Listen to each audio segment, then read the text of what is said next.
बांग्लादेश को लेकर चौंकाने वाली रिपोर्ट सामने आई है। बांग्लादेश में लेड से बर्बाद हो रही है बच्चों की सेहत। बच्चों के खून में तेजी से बढ़ रही है लेड की मात्रा। करीब 3.5 करोड़ बच्चे खतरनाक तत्व से प्रभावित बताए जा रहे हैं। खतरनाक बीमारी की वजह बन रही है पुरानी बैटरियों की अवैध रीसाइक्लिंग बीमारी की अहम वजह है, जो अभी तक की जानकारी है। पुरानी बैटरियों को बिना किसी सुरक्षा के रीसाइकिल किया जाता है, जिससे कि खतरनाक रसायन हवा और मिट्टी में घुल जाते हैं। न सिर्फ बच्चों की सेहत बल्कि फसलें और मवेशी भी प्रभावित हैं। सीसा का स्तर WHO द्वारा निर्धारित मानक से दोगुना अब बांग्लादेश में हो चुका है। चौंकाने वाली ये रिपोर्ट है। बांग्लादेश के लगभग 3.5 करोड़ बच्चे यानी कि देश के कुल बच्चों का 60% इस खतरनाक तत्व से प्रभावित है। ये खतरनाक स्थिति बच्चों को मानसिक और शारीरिक बीमारियों के जाल में फंसाने का काम कर रही है। लेकिन बांग्लादेश में किसी का ध्यान इस गंभीर प्रॉब्लम की तरफ नहीं है। इंडिया न्यूज संवाददाता रैनिक दत्ता इस खबर को लेकर ज्यादा अपडेट के साथ जुड़ गए हैं मेरे साथ में। रैनिक, बांग्लादेश से अभी तक तो अलग तरह की फिक्र वाली बातें सामने आती रही, लेकिन ये उनसे बिल्कुल हटके लेकिन गंभीर मसला, क्या इस तरफ ध्यान नहीं मोहम्मद यूनुस का? हाँ, एकदम देखिए, बांग्लादेश से इतने दिन से दूसरे तरीके का खबर आते रहा है, मगर अभी जो WHO का रिपोर्ट है, उस रिपोर्ट के मुताबिक बांग्लादेश का जो बच्चा है, यानी जो बांग्लादेश का भविष्य है, उनका जो भविष्य है वो खतरे में है, क्योंकि बांग्लादेश में शीशा का जो मात्रा वो 60% इफेक्ट कर चुके हैं बच्चों के ऊपर। बांग्लादेश का जो बच्चे हैं, जो नौजवान हैं, उनका जो 60% बच्चा वो इफेक्टेड हो चुका है लेड के कारण से। जो शीशा का परिमाण वो उनका शरीर में बढ़ता हुआ नजर आ रहा है बांग्लादेश में, और जिसका इफेक्ट डायरेक्टली इस बच्चों का जो मानसिक स्तर उसके ऊपर पड़ रहा है। शीशा का स्तर बढ़ने पर जिस तरीके से मानसिक स्थिति बिगड़ जाता है, उसी तरीके से जो शारीरिक क्षमता वो भी कम होते लगता है बच्चों के शरीर में, और वही बांग्लादेश में भी देखने को मिल रहा है। क्योंकि WHO का जो रिपोर्ट कह रहे हैं उसके मुताबिक बांग्लादेश में जो बैटरी रिसाइकिल होता है, उस बैटरी रिसाइकिल के वजह से बांग्लादेश का मिट्टी में जो शीशा का परिमाण दुगना इंक्रीज हो चुका है, और इसके ऊपर अभी तक कोई कार्रवाई या तो कोई स्टेप बांग्लादेश का इंटरिम गवर्नमेंट की तरफ से नहीं लिया गया है। तो इसका डायरेक्ट इंपैक्ट जो है वो बच्चों के ऊपर देखने को मिल रहा है बांग्लादेश पे। और बांग्लादेश पे अभी अगर आप देखेंगे तो रिपोर्ट कह रहे हैं कि 3.5 करोड़ यानी बांग्लादेश में जितना बच्चा है उसका करीब 60% के ऊपर अभी इफेक्टेड हो चुका है ये शीशा का प्रभाव से।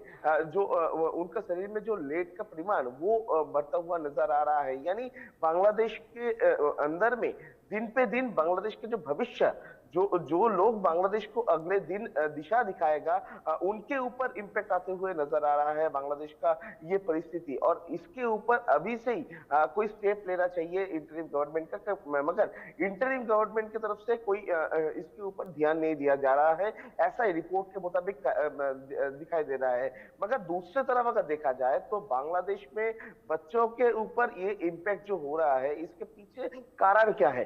कारण रिपोर्ट में कहा जा रहा है कि बैटरी जो रिसाइकिल होता है उसका जो रिसाइकिल का परिमाण वो सही तरीके से नहीं होता है, और इसी वजह से बांग्लादेश का मिट्टी पर, पानी पर ये जो शीशा का परिमाण ये बढ़ता हुआ नजर आ रहा है, और जिसका प्रभाव डायरेक्टली जो बांग्लादेश का फसल है उस फसल के ऊपर आ रहा है। तो फसल में ये जो इम्पैक्ट हो रहा है, इसका ही प्रभाव बच्चों के शरीर में भी देखने को मिल रहा है। यानी बांग्लादेश में इतने दिन से जिस तरीके का घटना सामने आ रहा था, अभी ये जो रिपोर्ट दूसरा एक तस्वीर भी बांग्लादेश का सामने रखा जा रहा है कि बांग्लादेश का जो बच्चा, बांग्लादेश का जो नौजवान, उनके ऊपर भी इंटरिम गवर्नमेंट की तरफ से ध्यान नहीं दिया जा रहा है। और इसी कारण में बांग्लादेश का जो बच्चों है उनका शरीर में जो शीशा का परिमाण वो बढ़ता हुआ नजर आ रहा है। यानी बांग्लादेश का जो भविष्य है, उनका भविष्य खतरे में पड़ता हुआ नजर आ रहा है बांग्लादेश में। इस तरीके की तस्वीर अभी बांग्लादेश से फिलहाल सामने आ रहा है। जिस तरह की परेशानी है लेड की मात्रा बढ़ जाना, अच्छा ये बताइए रैनिक, अगर बच्चों में लेड की मात्रा बढ़ रही है, भविष्य में कौन सी गंभीर बीमारियां हो सकती हैं? अगर कुल आबादी जो बच्चों की है उसमें 60% बच्चे इसकी गिरफ्त में आ चुके हैं, WHO की तरफ से चेतावनी जारी की गई है, तो क्या कोई सुधार की भी जानकारी है? क्या कोई कदम उठाया जाएगा पुरानी बैटरियों को रिमूव करने या उन्हें रिप्लेस करने के लिए? देखिए, बच्चों के शरीर में अगर लेड का परिमाण बढ़ता हुआ नजर आएगा तो इसमें दो इफेक्ट बच्चों के ऊपर देखने को मिलेगा। पहला तो बच्चों का शरीर में जो शारीरिक क्षमता यानी हड्डियों का जो मजबूती, वो हड्डियों का मजबूती धीरे धीरे कम होने लगेगा। और उसके साथ साथ ही रिपोर्ट कह रहे हैं कि लेड का परिमाण बढ़ने पर बच्चों का जो मानसिक स्थिति है, वो मानसिक स्थिति भी धीरे धीरे कम होता हुआ नजर आएगा, या मानसिक बीमारी जो है वो बांग्लादेश में बच्चों के अंदर देखने को मिलेगा। और इस तरीके की घटना बांग्लादेश में बहुत सारे अभी भी रिपोर्ट भी हुआ है। बांग्लादेश का जो हेल्थ रिपोर्ट, वो हेल्थ रिपोर्ट में भी इस तरीके का घटना का जिक्र किया गया है। उसमें कहा जा रहा है कि बच्चों यानी बांग्लादेश में जो बच्चों का परिमाण है उसमें करीब 60% बच्चों के अंदर में मानसिक बीमारी अभी से दिखने को लगा है, और शारीरिक जो कमजोरी वो भी देखने को मिला है। तो इसमें बच्चों का जो भविष्य वो खराब होते हुआ नजर आ रहा है। मगर इसको ठीक करने का उपाय क्या है? जैसे कि रिपोर्ट के मुताबिक कहा जा रहा है कि जो बैटरी का रिसाइकल होता है उसका ऊपर ध्यान रखना पड़ेगा। बैटरी का रिसाइकल जो होता है वो दूसरे तरीके से करना पड़ेगा या तो कम करना पड़ेगा। बांग्लादेश में ये बैटरी का रिसाइकल के वजह से ये जो शीशा का परिमाण ये मिट्टी के अंदर घुल जाता है, और बांग्लादेश में जो मिट्टी के अंदर जो शीशा का परिमाण वो डबल होता हुआ नजर आ रहा है। यानी मिट्टी के अंदर अगर शीशे का परिमाण ज्यादा होगा तो इसका डायरेक्ट इंपैक्ट पानी के ऊपर और उसके साथ जो फसल होता है बांग्लादेश में उसके ऊपर नजर आएगा, और इसी का इंपैक्ट जो है वो बच्चों के शरीर पे भी आ सकता है।